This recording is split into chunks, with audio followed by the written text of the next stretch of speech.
Ata kati mokila, ata bapikoli maseke, tokoyeba ye na bizaleli zabolo. Ata kati mokila, ata baarrache maseke, tokoyeba ye na bizaleli zabolo. Vous allez vous poser la question de savoir Neni Albert Premier Bandi na Nzembo Kadena Nzembo Afali pour pâturer de l'album Arsenal des belles mélodies. Pourquoi je commence avec cette chanson? C'est parce que parfois nos artistes et musiciens baye mbagaba réalité. Baye mosusu bango moko baturaka attention te na ba réalité ou babimisaka na banzembo na bango mais ba réalité wana ezalaka ba moi leçon et yaka koko ma réalité dans nos vies quotidiennes. Fala yemba loba que ata soko arraché ba corne, ata soko kati mokila, bogoye baye kaka na bizaleli. Parce que soki kindoki ebanda ko se base kaka na maseke, soki kindoki ebanda ko se loger kaka na mikila, bantaba pe baza na maseke me bazalaka bandoki te. Mbwa pe azalaka na mokila me azalaka ndoki te. C'est la raison pour laquelle l'artiste avait chanté en disant que même si tu lui arraches les cornes, même si tu coupes mokila naye, pour comprendre kazan noki, okoye bae kaka na bizaleli.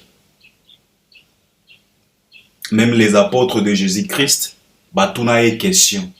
Quand Jésus-Christ leur parlait, il y a un jour à venir que il y aura plein de faux prophètes. Batuna e tokoye ba bango ndenge nini parce que biso nyos tokozala kaka au nom de Jésus, au nom de Jésus.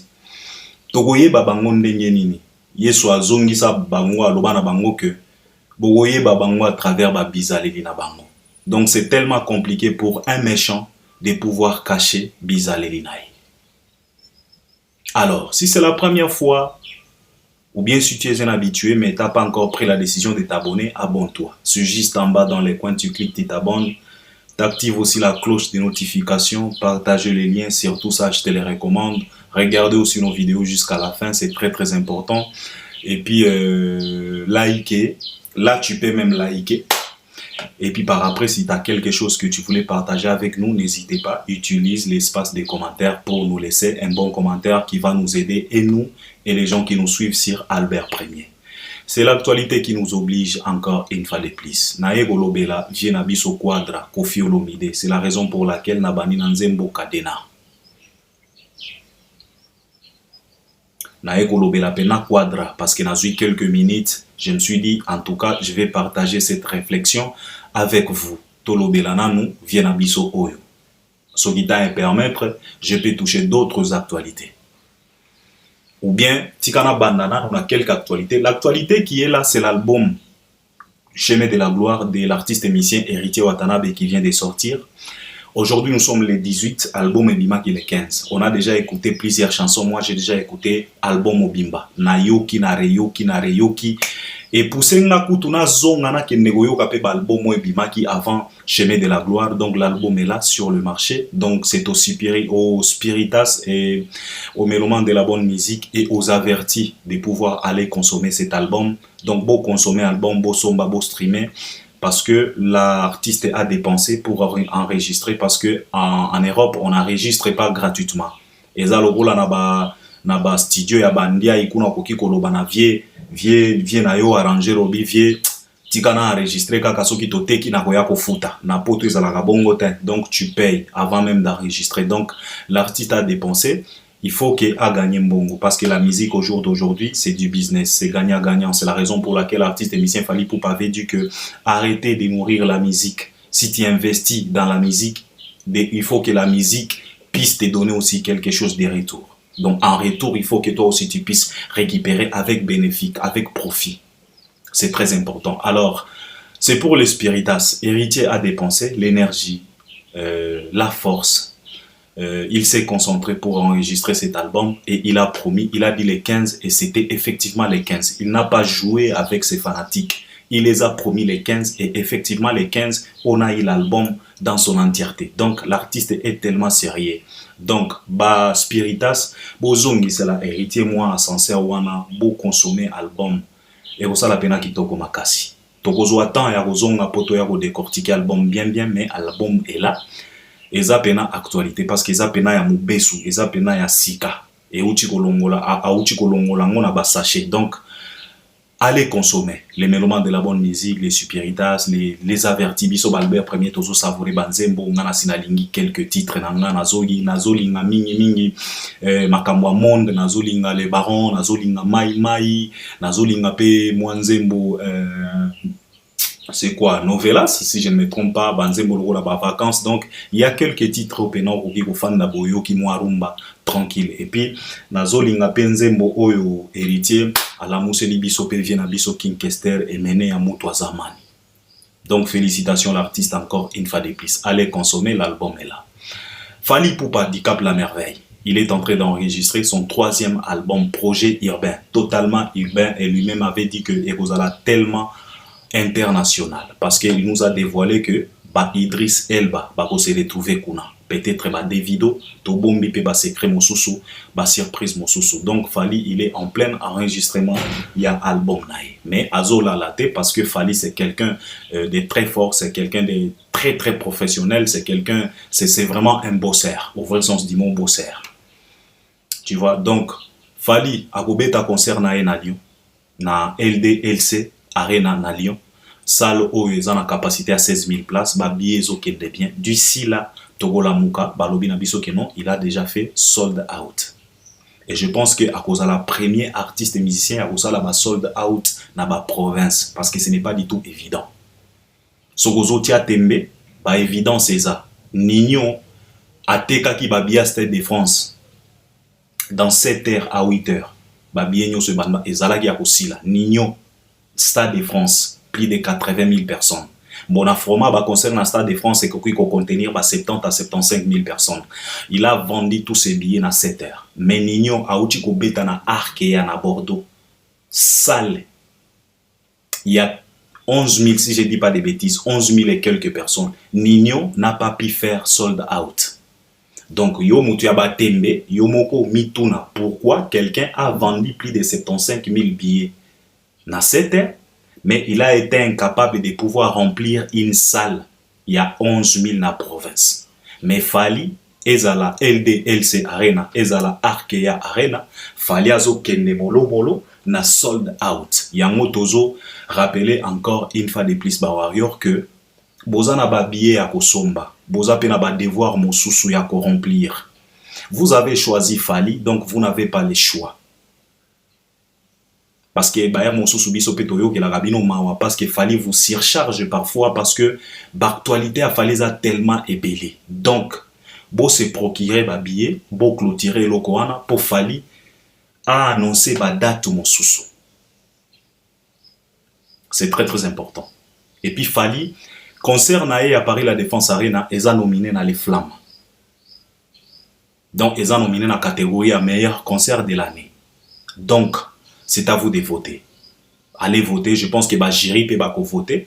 Azaye mogotin, azape na ba kachalo kuna parce que ayana kamura pe azakuna, mais je pense que c'est le seul concert ya Fally Ipupa o ezapena costaud, ezapena ba capacité et puis na côté à revenir, batali saki biso, ezap concert o ekoti saki mongo ko le quand même ya Barnabo ko le quand même ya 50 Cent. Donc fala ko ki kozala na 1000 chances ya ko remporter trophée wana na les flammes.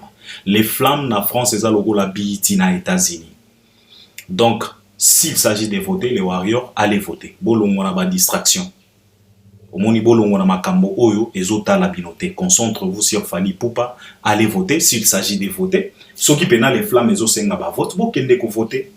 Ceux qui eza jury nde moto ko voter. Donc boti que la jury yango moko ko sala vote, yango moko ko publier et ko annoncer les biso qui est le gagnant, il y a les flammes. Ce qui est très important est que concert ya Fally soi-disant etika la tête, eza reteni kuna eza nominé. L'artiste musicien Ferregola a zappé un concert na Adidas Arena le 20 avril na le 21 avril. Basala qui déjà soi-disant sold out il y a les 20 mais il est le 21 tozo c'est la tozo mituna qu'est-ce qui ne va pas. Kepesa Nangamba Feregola, et jusque-là, l'artiste avec groupe Nae, groupe Feregola, baza toujours na Kisasa. On se pose la question de savoir est-ce que ça stratégie na bango, qu'est-ce qui passe, qu'est-ce qui se passe, parce que de toute façon, il fallait bazala quand même na Paris, parce que nous sommes déjà le 18 mars. Concert Regozala les 20, les 21, donc il nous reste à peu près un mois pour événement Ezala. Donc un mois, cela veut dire c'est là pour événement Ezala. Parce que biso tobanda ko kanisa peut-être na moment oyo bakoki kozala direct déjà na Paris pour na ko kotala ndenge makambo eza kotala ko profiter ko s'acclimater et puis ko et ça là quand même bien hein, et ça là quand même bien ko zo atmosphère ya Paris, mais mutu na mutu azana stratégie na ye ndenge moko Feregola lobaki tango sala ki descente na Adidas batuna ki ba question alobi ke non mutu na mutu ndenge alalaka azalaka na makanisi na ye a procédaka na ndenge na ye. Donc choix libre na artiste et musicien à procéder na ndenge na ye, ça ne sert à rien ya kosala makambo lokola baninga. Donc Ferepe azo sala makambo na ye lokola Fere lokola bataringe. Donc qu'on lui laisse tranquille dans son coin, qu'il puisse réaliser ces choses. C'est très très important. Alors ba actualité yango wana na musique. Alors nayaki po naya kolobela vient na biso Quadra. Koffi Olomide. Koffi Olomide auti kobimisa nzembo. Nazui ba appel bato balobi geno Albert o réfléchissaka bien ozalaka na ba mois réflexion moko kitoko et puis opesaka pena ba conseil na ba analyse na yo et daga biso pe na ba vie quotidienne na biso. En tout cas salela biso ata mo intervention na likambo oyo Koffi asali abimisi nzembo mama yenga. Eloko na salaki nakotaki d'abord YouTube pona kokende kotala clip ango. Ba figurant to Koffi a tiekuna clip ndenge ezali conception ya clip na bandaki na yokaki nanu audio et puis na ekotala clip na retali na reyoki na eko retala na eko reyoka et à la fin j'ai rigolé et j'ai été un peu choqué. Je me suis posé la question de savoir tout ça pour ça. Donc énergie nyonso oyo juste pour ça. Et je me suis posé la question de savoir est-ce que c'était vraiment important. Il y a kokote la moi en studio pour ça la yenzembo. Vous savez, avec notre vieux Koffi Olomide, Albert Ier, j'ai déjà dit beaucoup de choses sur notre vie, sur notre légende. Albert Ier na sala moi émission moko boye ezalaki façon ya ko accompagner ba émission oyo Thierry Mombaya abanda ko sala déjà. Thierry Mombaya sala ki ba émission là où il parlait de nos légendes. Na sala ki émission pour na ko accompagner pour na ko alors ngapi na sala ki ba émission pour na ko ya ko appuyer idée à Thierry Mombaya parler sur nos légendes. Là où Albert Ier, je me suis dit que soko tali pena ba auto benga ba légende na mboka na biso, soko tali pena ko ti pena na profondeur baza pena ba légende te. Oyo Kelly Charleston a loba que ebele to benga bango ba grand na ba loyenge kaka mais soki to koti na profondeur à makambo. Ces gens-là ne méritent même pas d'être considérés légendes parce que je me suis toujours dit que être grand, c'est avoir aussi mental moko boye, c'est avoir aussi savoir aussi gérer les problèmes. C'est savoir aussi au moins Salomon ba benga est grand na Bible parce que malgré que Zala soki na 1000 femmes, mais Azala ki na moi capacité wana ya ko gérer ba situation. Hein, c'est aussi ça caractérise aussi un grand homme. Il faut que Zala na moi grand esprit. Parce que si tu es un grand homme, il faut avoir aussi un grand esprit. Un grand homme ne réagit pas comme une meuf. Et comme on a toujours dit que derrière un grand homme, il y a toujours, se cache toujours une grande dame. Maintenant, makambo tozo mon pas la vie na biso, on se pose maintenant la question de savoir est-ce que c'est vraiment un grand homme? Et si réellement il est un grand homme, est-ce que derrière lui se cache vraiment une grande dame? Après avoir koyo kanzembo ana eyenga. Vous savez toza na makambo ebele ya koloba et pas ya vie na biso. Le problème est que ceux qui tobandi ko bimisa ba vérité awa e kokoma lisusu o tolingaka yete tozo linga ko précipiter liwana ye, tozo linga ko précipiter shit na ye. Mais on se pose maintenant la question de savoir entre nous et lui qui précipite sa shit, qui précipite sa mort. Parce que je pense que vu l'âge qu'il a aujourd'hui, il devrait se comporter na ndenge mosusu et non pas na ndenge oyo tozomona. Kokotela pena mwana studio, tout ça pour ça, kokende koyembela mwana nzembo. Ko dénigrer même ton ex, maman ya bana. Oyo yemba, oyemba, okumisa. Tongo midi mpokwa. Vous savez, tant on a tali clip, na ke kotanga ba commentaire pona nata la capacité à réflexion à ba congolais. Tu sais les congolais ne me surprennent pas. Ba congolais ba surprennent kanga bisusute parce que nga moto na loba que les congolais on n'est pas vraiment intelligents. De nature tous alaga intelligente. L'intelligence nous visite tout simplement. Et souvent il y a de ces congolais que l'intelligence visite rarement. Batu bazawana ko féliciter Kofi, Mopao, Moni, chanson éducative, je ne sais pas comment. Otalipe moi si azoti ape commentaire, azokumisa Kofi Olomide. Et tu te poses la question de savoir quel genre de femme tu peux être pour appuyer makambo wana. Vous savez, naza pena na makambo ebele ya koloba te malgré que bosengi nga na lobela makambo yo.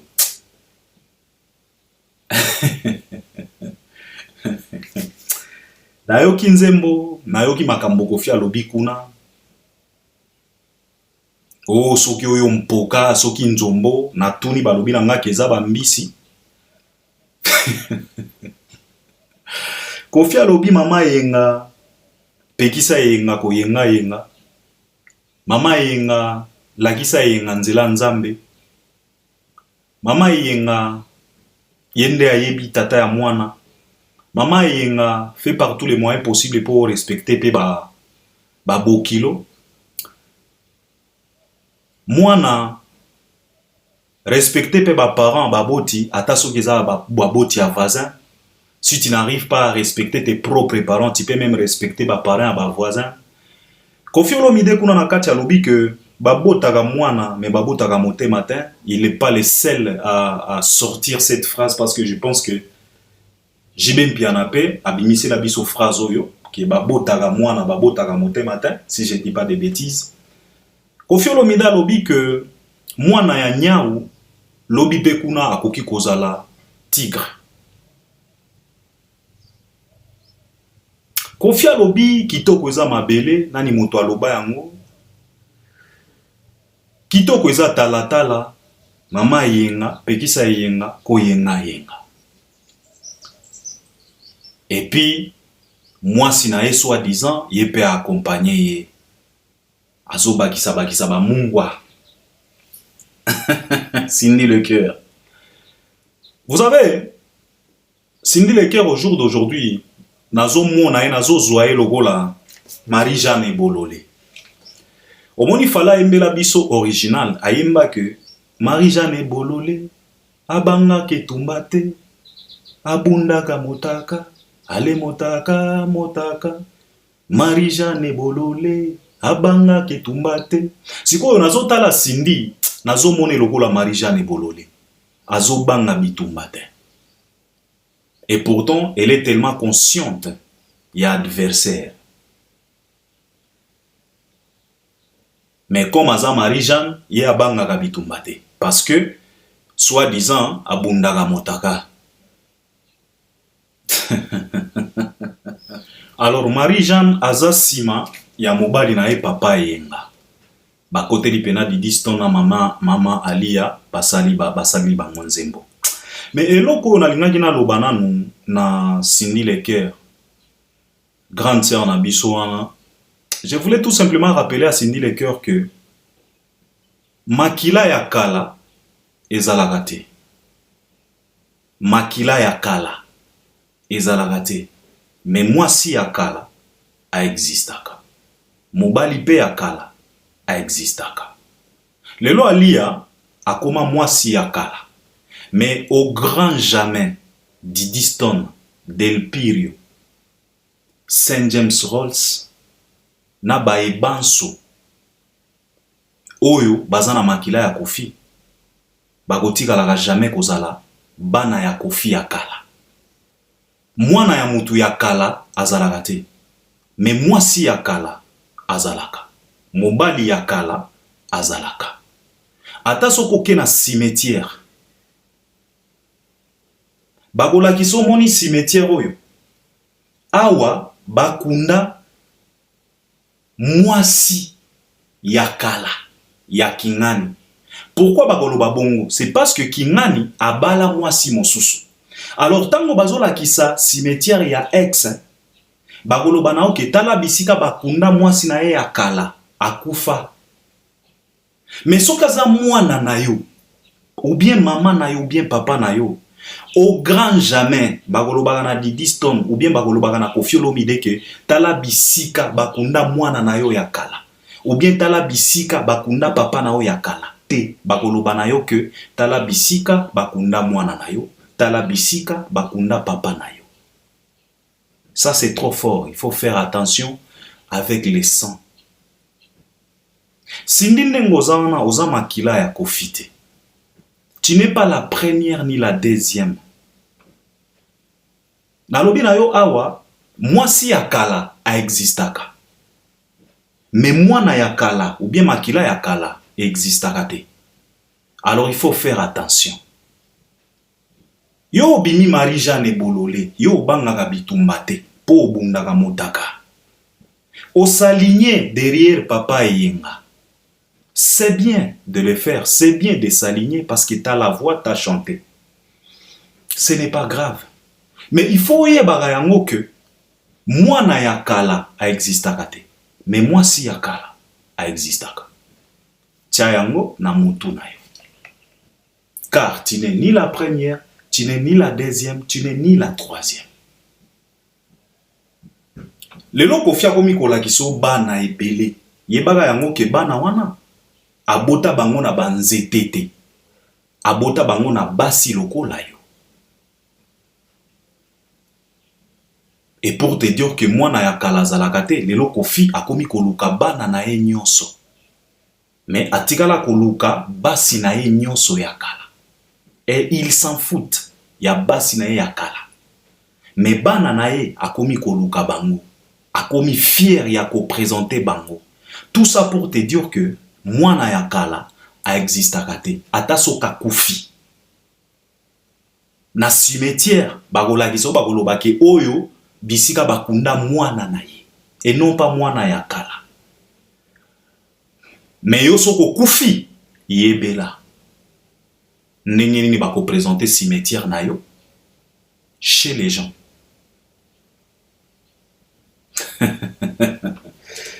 Je voulais parler aussi à notre vieux Koffi Olomide. Tout ce que tu peux dire chez Didi Stone, tu peux l'insulter. Soki mpoka, soki nzombo, soki... Tu peux l'insulter comme tu veux. Tu peux la traiter comme tu veux. Mais il faut savoir que tout ce que tu diras à Didi Stone, ça te concerne toi aussi, directement ou indirectement. Ce qu'il est là Didi Stone, okomi kozwa eloko la mbisi, yeba que aza makila na yo. Donc, tu es aussi un vrai mbisi. Parce que dans Nzembo lobi que moi na nyao akoki kokoma pe tigre. Mais là on se pose maintenant la question de savoir. Ndenge nini mwana nyao akoki kokoma lobi tigre? Est-ce que yo za pena nyao po boya kobota tigre? Je ne pense pas. Parce que nyao akotika laka nyao, tigre akotika laka tigre. Mais yo soki yo papa lelo yo okomi convaincu que mwana nyao akoki pe kokomela yo tigre. Donc pour conclure, biso pe tokoloba que papa nyao lobi pe akoki kokomelo papa tigre. Yango na lobi na yo que tout ce que tu peux dire à Didi, ça va te revenir. Si tu sors flèche allée, yeba que flèche allée wana, vouloir ou pas, et que ça la flèche retour chez toi. Parce que aza mwana na yo. Lelo ata soko traité Didi aza soki crocodile, aza soki ndoki yeba que aza mwana na yo. Seke mutu aleisa ye kindoki yo.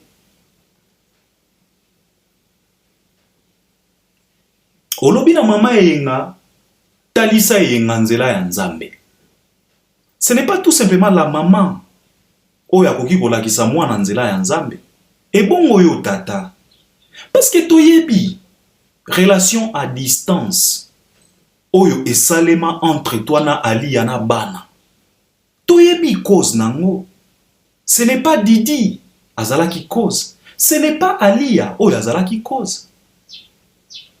Tu étais la cause pour la makambo na ya ba viol ko se comporter mabe envers tes danseuses. Soki lelo yo bokomi ko loba ke non, maman Alia elle a échoué na côté à éducation. Est-ce qu'elle devrait éduquer Didi seule? Ou bien elle devrait éduquer Didi avec toi? Mais tu étais où? Pour lelo maman Alia azala incapable ya kotalisa eyenga nzela ya Nzambe. Yo papa eyenga ozalaki wapi? Tu t'es caché où? Or biso nyonso toyebi vérité. Il y a relation à distance. Qui a causé ça? C'est toi, à travers tes comportements, à travers ton image.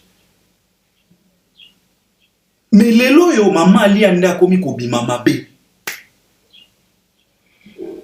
Oh, à respecter ba beau kilo. Quel genre de beau kilo qu'on doit respecter? Ce n'est pas tous les beaux kilos qu'on doit respecter. Il faut arrêter vos bêtises.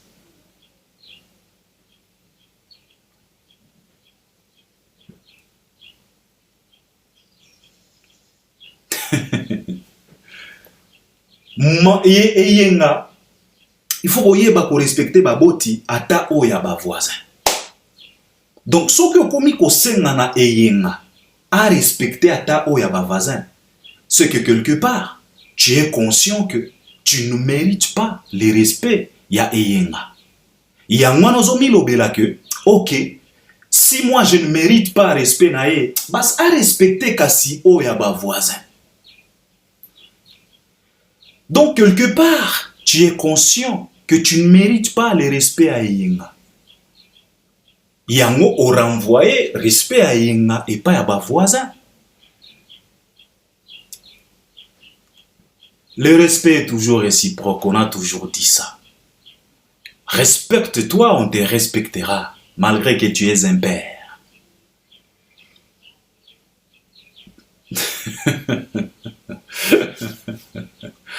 Vous savez, Nayoki Nzembo, Nayoki Likofio Lomide Mawa, je me suis dit en tout cas, tout ça pour ça,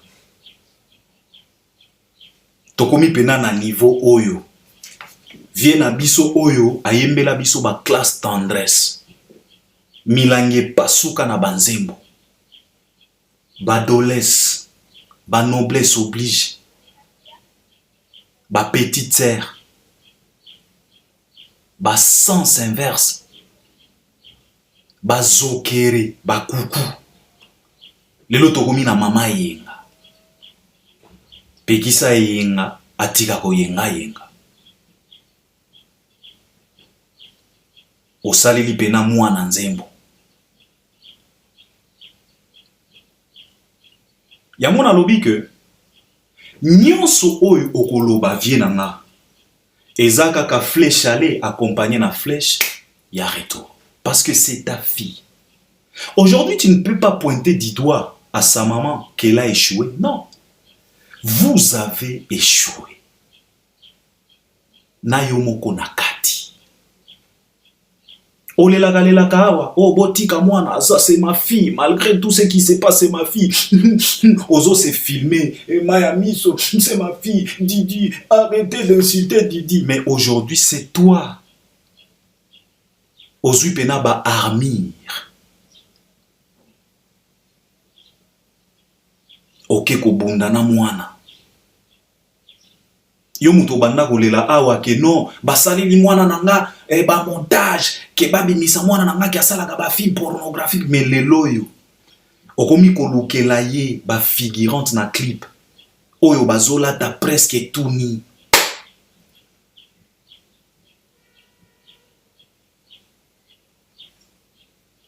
C'est tellement triste. Mais okomona bana basi bazo commenter na nzembo wana. Oh Quadra, légende. C'est tellement basi. Nalingi kutokokoti safari na ba makambo yo te parce que fala fingama kiawa ke oh non, papa est responsable. Parce que il voulait régler le problème comme un papa bantou. Mais tala nenge papa yengazo réglerait biso ba compte na mwana na ye. Lobi kuna okuwangana ke oyembela ki didite. Mais le message est clair. Ce n'est pas maman Lia qui a échoué. Ngana mituni awa relation à distance ezalaki cause na nani.